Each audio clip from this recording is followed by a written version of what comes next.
Nous sommes un plateau spirituel, vous êtes sur Acti 30. Nous sommes ici à Mboudi, dans un plateau spécial, plateau spirituel mais aussi spécial, parce que nous avons fait sortir les plateaux, l'amener ici à Mboudi, fidèles téléspectateurs. L'amener ici à Mboudi, fidèles téléspectateurs, nous sommes ensemble avec le pasteur Blaise Ngoma, parler de l'activité. Le sujet, bien sûr, comme vous le disiez déjà, le sujet c'est la prière.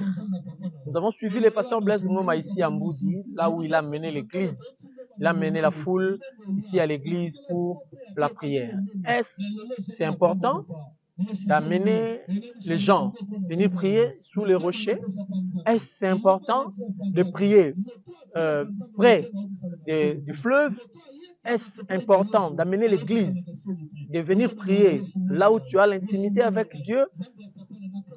Toutes ces questions nous permettra de parler avec le pasteur Blaise Ngoma pour éclairer et éclairer aussi les saintes écritures. Pasteur Blaise Ngoma, bonsoir. Bonsoir, bonsoir chers journalistes, bonsoir les bien-aimés qui sont en train de nous suivre et que Dieu vous bénisse. Vous allez bien, papa?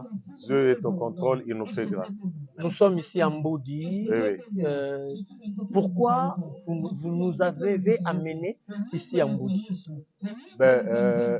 Je prends par exemple dans Actes des Apôtres, chapitre 1er, Okay. à partir du 8e verset. Christ a donné une recommandation aux disciples de ne pas s'éloigner de Jérusalem, de rester dans la chambre haute. Okay. Et pourquoi il devait rester là-bas? C'est pour prier, prier, prier, prier, attendre jusqu'à ce que le Père avait promis s'accomplisse. Et donc, je pense que tout chrétien doit avoir une chambre haute, un lieu où il se retire de temps en temps pour parler avec Dieu dans le secret, prier, parce que nous en avons vraiment besoin. Voilà pourquoi nous sommes à Mboudi, parce que Mboudi, c'est l'un de mes sites où je me retire pour chercher Dieu. Et je viens prier à Mboudi. Voilà pourquoi nous sommes à Mboudi pour chercher Dieu. Pourquoi le choix de Mboudi? Avez-vous un secret? Ces lieux a l'impact dans votre propre vie d'avant. Voilà pourquoi vous amenez les gens ici. Exactement, une belle question. C'est un lieu mystérieux pour moi. J'ai eu à vivre la main de Dieu à plusieurs fois. J'ai eu à passer des nuits de prière, des 3 nuits, des 4 nuits de prière seul sous les rochers. Chers journalistes, j'ai tellement d'expérience avec Dieu ici sous les rochers. Donc c'est un lieu mystérieux. Pour moi, c'est aussi une chambre haute, là où Dieu se manifeste, et je vis beaucoup de choses ici à Mboudi sous les rochers. Ce programme est souvent fait le 30 juin de chaque année. Exactement. Bon, pourquoi vous avez lié le 30 juin avec cette grande journée de prière? Est-ce qu'il y a une liaison entre le 30 juin et la prière? Déjà, le 30 juin, pour nous, les Congolais, c'est un grand jour pour nous. C'est une date très significative. Vous voyez, pour nous, le 30 juin, c'est la date de l'indépendance de notre pays. Et nous saisissons l'occasion de prendre la date de l'indépendance et nous proclamons aussi pour les chrétiens l'indépendance, donc l'exode spirituel. Voyez-vous, un jour Israël aussi a connu l'indépendance. C'est que la Bible parle de l'exode. Et donc nous saisissons l'occasion, nous prions pour la nation parce que c'est une date très significative, la date où mon pays a connu son indépendance. Et pour les chrétiens, nous proclamons l'exode, la délivrance, la liberté, l'épanouissement sur tous les plans. Ça fait déjà combien d'années depuis que vous venez ici prier? Nous sommes dans l'église. Si je ne me trompe pas, je suis humain. Nous sommes, je crois, dans la 7e édition, si je ne me trompe pas. Ça fait plusieurs années. Hein, plusieurs années. 7e édition déjà, si je ne me trompe pas. Et ce n'est pas toute l'église. C'est un groupe de gens. Ce n'est pas toute l'église, un groupe de gens. Mais pendant ces 7 ans, pasteur Blaise Ngoma, avant d'abord de poser la question aux fidèles, pendant ces 7 ans, vous-même, qu'est-ce que vous avez vu de particulier pendant ces 7 ans? Parce qu'on peut mieux parler que de soi. avant d'interroger le peuple, avant d'interroger les fidèles que vous amenez ici, vous-même, au-delà de l'expérience que vous avez avec Dieu de ces lieux, quel témoignage vous avez par rapport à tous ces programmes pendant ces temps? Vous savez, chers journalistes, la Bible dit, Jésus dit, tout ce que vous demanderez par la prière, croyez que vous l'avez reçu et vous le verrez s'accomplir.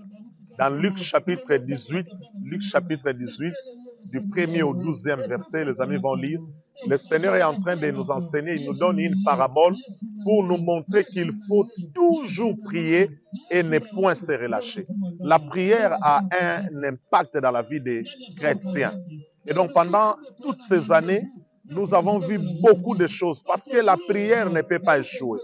Vous pouvez échouer dans tout ce que vous allez essayer de faire, je ne sais pas moi, les démarches et tout, mais la prière n'échoue jamais. Tout ce que vous demanderez par la prière, croyez l'avoir reçu, vous le verrez s'accomplir. Nous avons vu beaucoup de miracles, il y a beaucoup de témoignages, vous allez d'un moment à l'autre poser des questions aux amis, des maladies qui ont été guéries, des maladies même incurables. Dieu a manifesté sa puissance. Nous avons vu l'épanouissement, même sur le plan numérique dans l'Église. Le Seigneur a impacté beaucoup de vies. Il y a des personnes qui ont abandonné la vie du péché. Ils ont commencé à vivre ce que j'appelle la consécration personnelle. Donc, des enfants de Dieu ont compris l'impact, l'importance de la prière. Et beaucoup, ils ont expérimenté la croissance spirituelle même.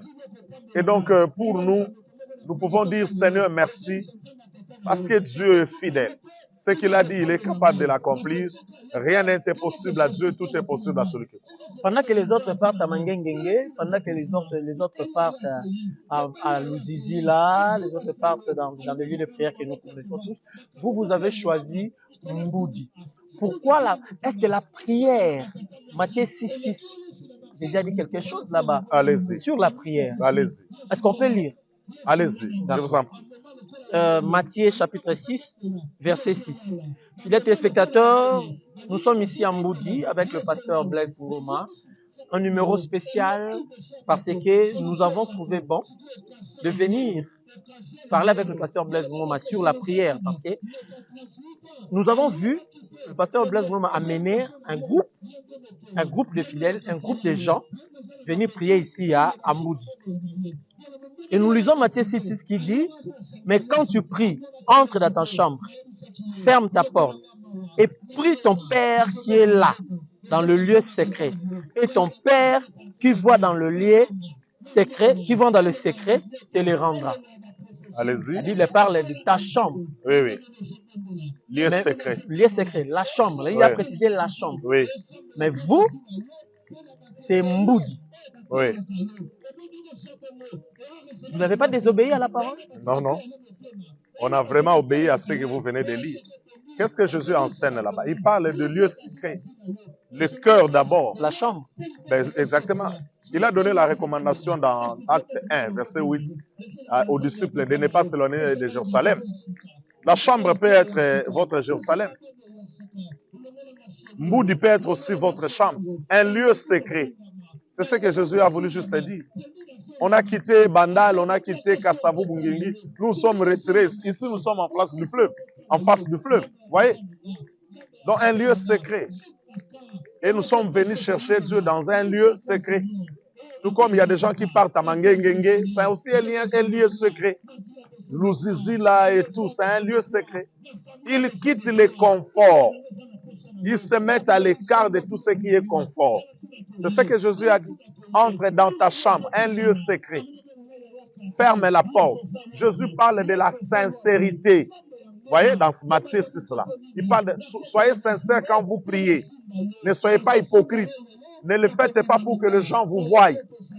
Faites ça pour que votre Dieu qui voit dans les lieux secrets. Voyez-vous, l'état de Jésus, en fait, il parle sur l'état de votre cœur. Quand vous priez, vous devez avoir, la Bible dit dans Jean 9, verset 33.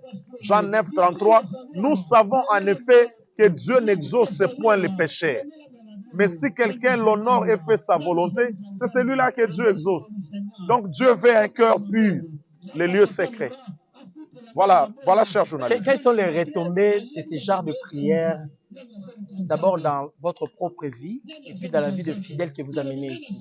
Il m'est arrivé, cher journaliste, de venir à Moudi pour un jour. Je viens le matin, je me dis, je vais rentrer à 18 h. Je reste sous les rochers. Je commence à prier, à prier, à prier, à prier, à prier. Quand je vais ouvrir les yeux comme ça, c'est 0 heure. Donc, je vais vous parler de l'impact de ce que, par la grâce de Dieu, je vis la vie de consécration. OK? Le Seigneur est en train de m'apprendre comment prier. L'importance de la prière. L'intimité avec Dieu. Ce lieu m'a appris beaucoup de choses. Où je laisse ma femme, mes enfants, les amis, l'église. Je me retire ici seul. Je fais peut-être des nuits, 3, 4 nuits sous les rochers. Et je découvre beaucoup de choses. Et cela a influencé ma vie. Cela a changé ma vie. Dis-moi qui tu fréquentes, je te dirai qui tu es. Celui qui a l'habitude de chercher Dieu, de se retirer dans un lieu secret pour parler avec Dieu, il va commencer à refléter les caractéristiques de Dieu. Dieu va influencer sa vie. C'est parmi les bénéfices de mes lieux de prière. Vous préparez l'église en quoi? Dans ces genres de prière. Vous préparez l'église en enlèvement, vous préparez l'église à la bénédiction terrestre, vous préparez l'église à la sainteté, ou vous voulez entrer l'esprit de la prière, de prier autrement aux fidèles que Dieu vous a donnés? Déjà, la prière nous prépare à la bénédiction. La bénédiction n'est pas mauvaise, cher journaliste. Quelqu'un qui prie beaucoup et qui est sincère dans la prière, même lorsque Dieu lui donnera les bénédictions en abondance, il va maintenir sa vie de prière. Il va rester humble. Les choses de ce monde ne vont pas l'amener à s'enorgueillir. La prière faite avec sincérité du cœur nous brise. Dans la prière, Dieu est en train de nous briser. Donc tous ces gens ici sont en train de traverser une période de brisement. Dieu nous apprend l'humilité. La prière nous prépare, nous ajoute en nous la crainte de Dieu. Actes des apôtres, le chapitre 2 et le chapitre 4. Chapitre 2, le verset 42 à 44. Ils étaient tous ensemble. Ils persévéraient dans la prière, la communion fraternelle, l'enseignement des apôtres et la crainte de Dieu s'emparait de tous. Donc, quand nous nous retirons comme cela, Dieu ajoute dans nos cœurs la crainte, l'obéissance à sa parole. La prière nous brise, la prière ajoute la crainte de Dieu. Et la prière nous prépare à l'enlèvement. Jésus a donné cette recommandation, je recommence, je répète ça. Priez, restez à Jérusalem jusqu'à ce que vous receviez ce que le Père avait promis. Donc, plus nous prions, nous entrons dans la profondeur et le Seigneur baptise ses enfants de son Esprit Saint. Chers téléspectateurs, parce qu'on a parlé de la prière, parce qu'on a ouvert ses branches, suivons un peu ce que le fidèle de l'Église est en train de faire. Suivons un peu ce genre de prière que le pasteur Blaise Ngoma a amené un bon nombre de fidèles venir ici. Mais déjà, pasteur Blaise Ngoma, ce n'est pas toute l'Église. On a constaté que... Non, ce n'est pas toute l'Église. Juste un groupe de gens. Ce n'est pas toute l'Église.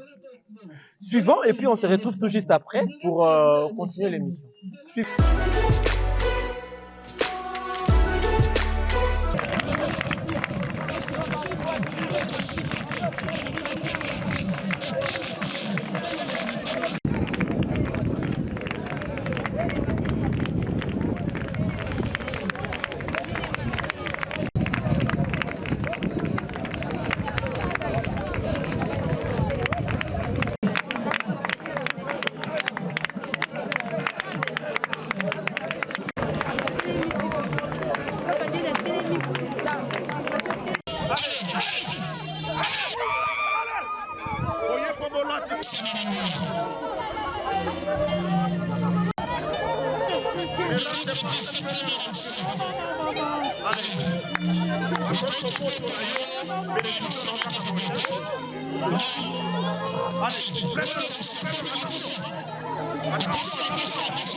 La première onction est là.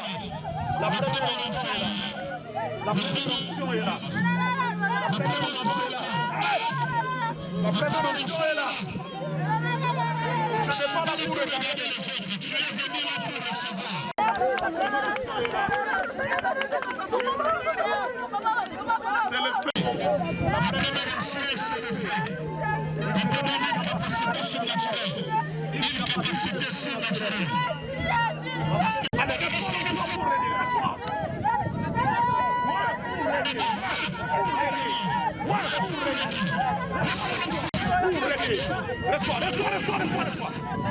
Reçois ta part.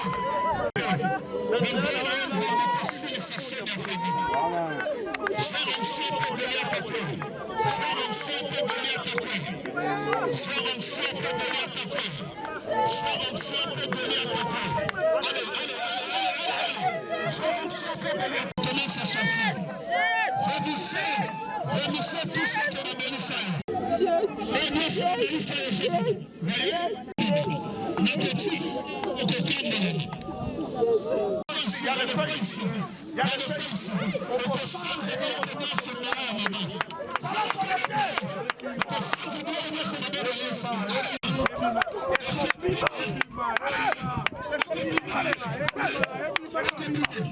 les qui nous suivent, c'est seulement vous avez la foi. Cette onction traverse le sol. Cette onction arrive partout. Cette onction arrive partout. David a été roi pour la première fois. Il a aussi été roi pour la deuxième fois. Il n'y a pas de temps de répit. Frédéric, traversez. Soyez là pour le sécurité. Il y a quelque chose qui arrive ici. Deuxième onction. Vous devez les regarder par moi parce que approchez. Ne venez pas comme si vous êtes en train de pique-niquer. Gardez votre attitude de la prière. Allez, vous êtes là, vous êtes là. Quelque chose arrive. Quelque chose arrive. La deuxième dose commence à saisir quelques-uns d'entre vous. Ne soyez pas de faire protéger les ennemis. La deuxième dose.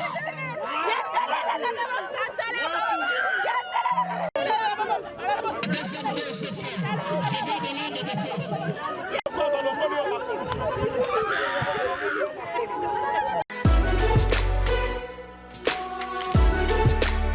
Là, vous êtes en train de suivre le service des prières et d'impactation. Nous sommes à Mboudi avec le pasteur Blaise Ngoma. Merci beaucoup au réalisateur pour ces images. Nous revenons au plateau, fidèles téléspectateurs. Pasteur Blaise Ngoma, tous ces services de Mboudi ici, vous l'avez préparé? C'est soudain? Comment ça se passe? Non, c'est quelque chose qu'on prépare. Donc, déjà, chaque mois de juin, nous avons un mois de prière. Donc, c'est un mois plein de prière du 1er au 30 juin. Et donc, c'est quelque chose qu'on prépare déjà depuis le début de l'année. Et au premier jour du mois de juin, nous entrons dans la prière jusqu'aujourd'hui, à la fin du mois, pour clôturer. Vous avez parlé des 3 onctions. Eh oui. 3 onctions. Inspirées par Dieu, expérience professionnelle ou expérience personnelle? Nous avons parlé de David qui a été oint 3 fois. C'est l'enseignement que j'ai donné aujourd'hui. David a reçu 3 onctions. Vous étiez dans 1 Samuel. J'étais dans 1 Samuel 16, 13, 2 Samuel 2, 4, okay. Et puis il y a 1 Chronique 11, verset 3, ou 2 Samuel 5 et 2 Samuel 5, verset 3. Dans les 3 portions bibliques, nous parlons de 3 onctions de David.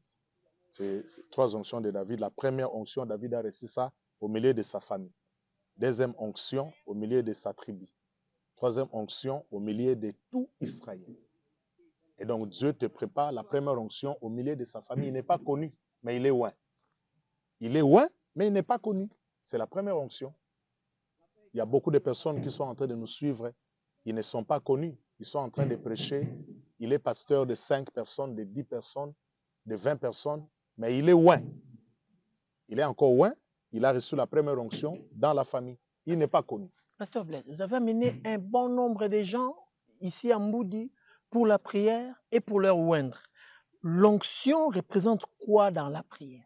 L'onction, c'est une capacité surnaturelle Ok. que Dieu donne à l'homme. L'onction, c'est Dieu dans l'homme.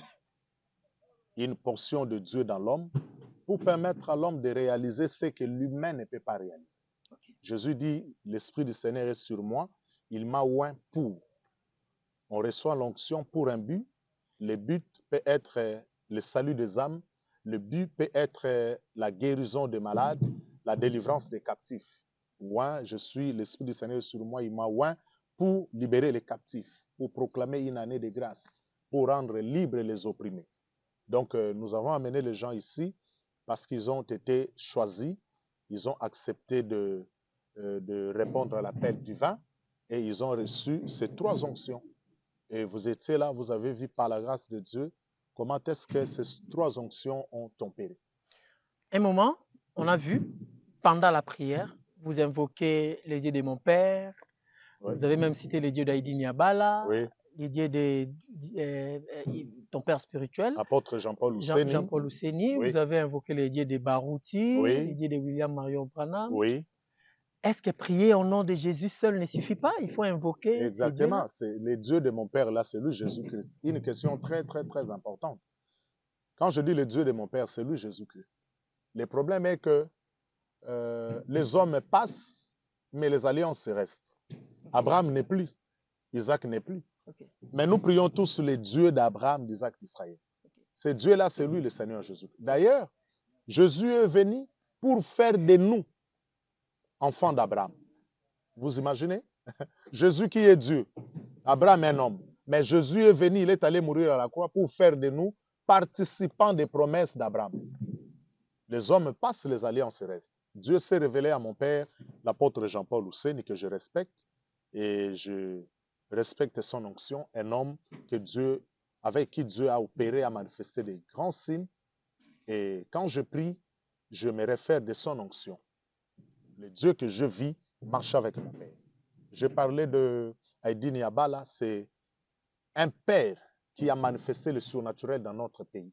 Il est le père des réveils, des églises de réveil de ces pays, la République démocratique du Congo. Je parlais de William Marion Branham. Je sais que ça peut créer des problèmes.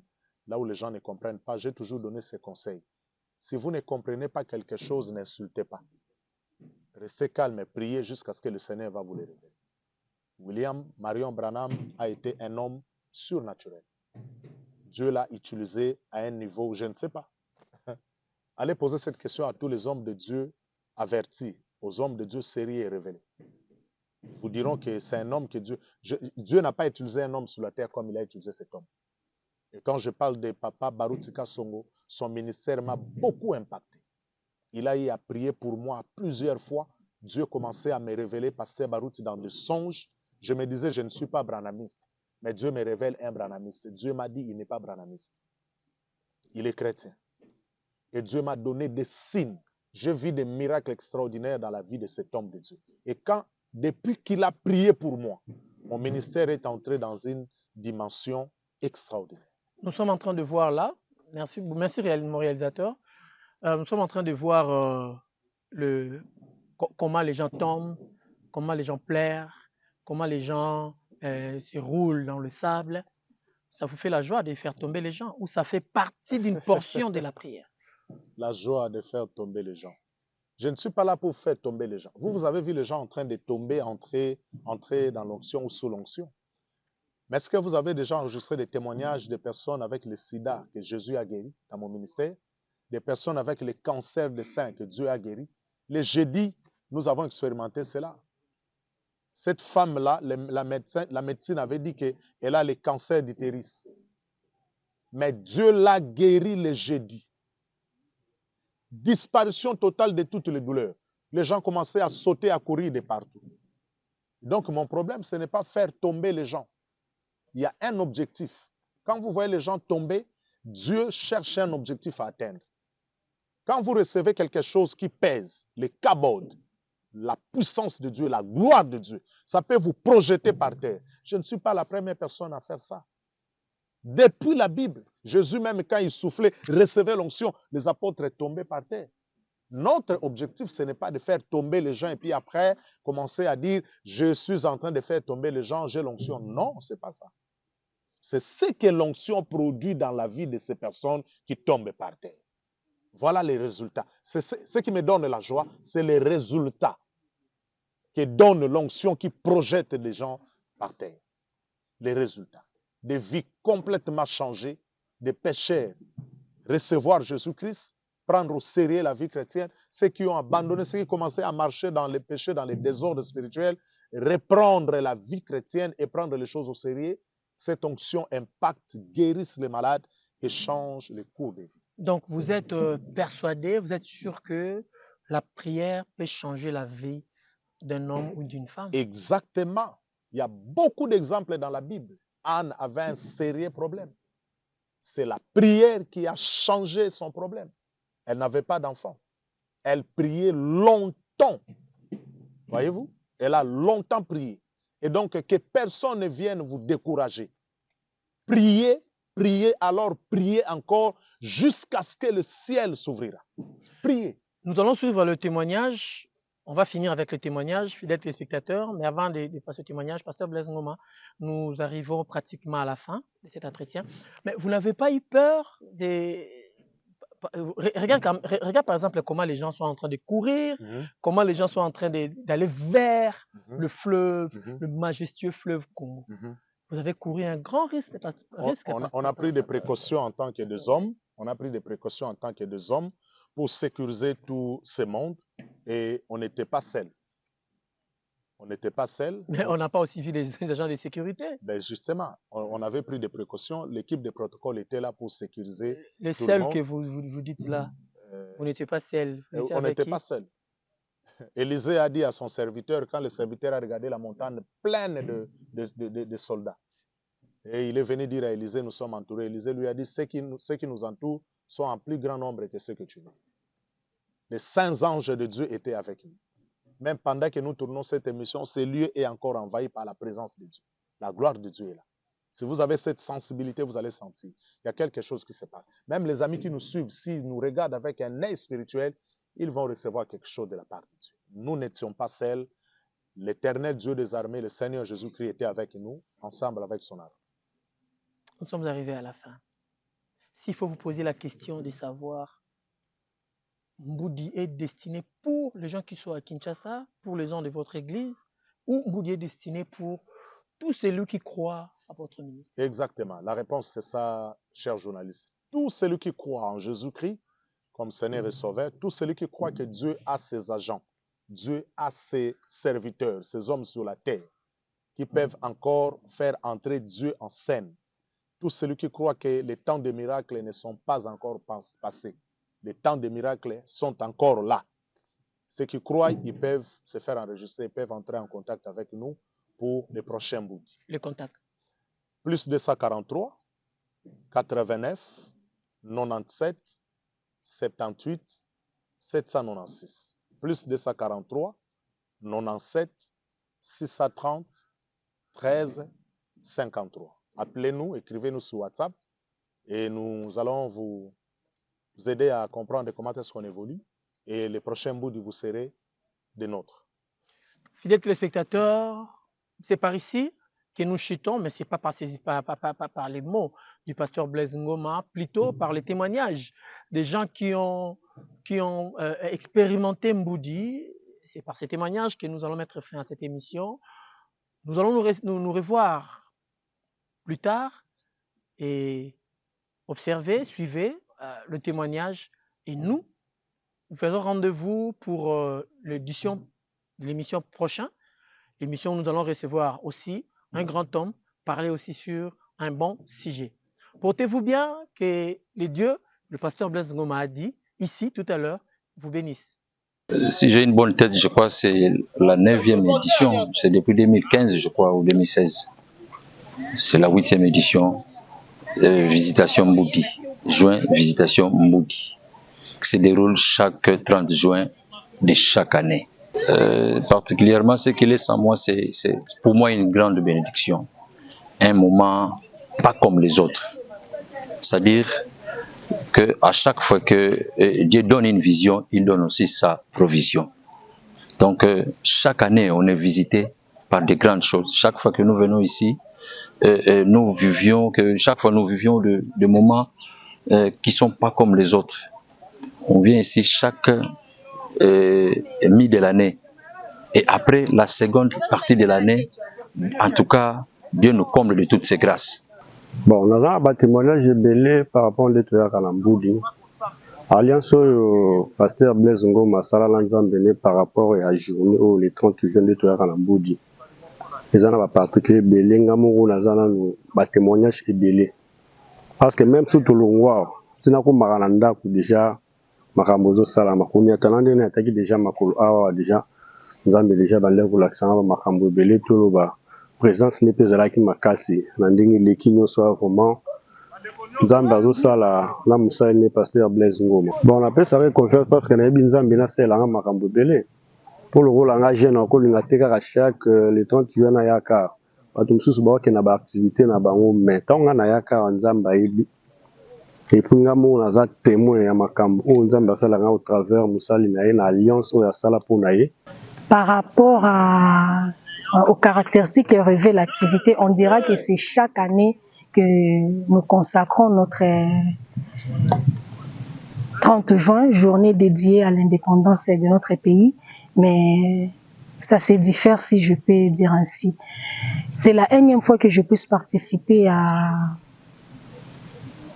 au 30 juin Mboudi, mais je dirais j'ai autant de témoignages. Et par rapport à tout ce que j'expérimente, pour chaque édition, ça me motive, ça me dit bon, la fois passée, voilà ce que j'ai expérimenté. Pour l'année prochaine, je dois encore participer parce que je ne sais moi ce que Dieu a réservé pour moi. Témoignages palpables. Il y en a autant, il y en a autant, il y en a autant de témoignages, autant de témoignages.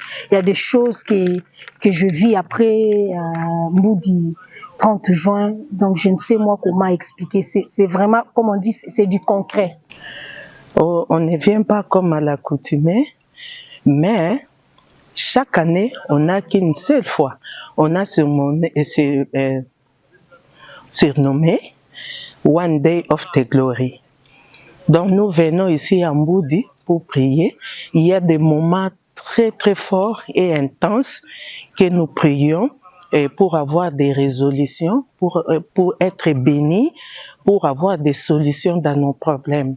C'est pour cela qu'on vient jusqu'ici. Et quand nous prions, là, il y a des résultats. Est-ce que toi-même, tu as des résultats positifs dans ta vie? Très positifs. Okay. J'en ai.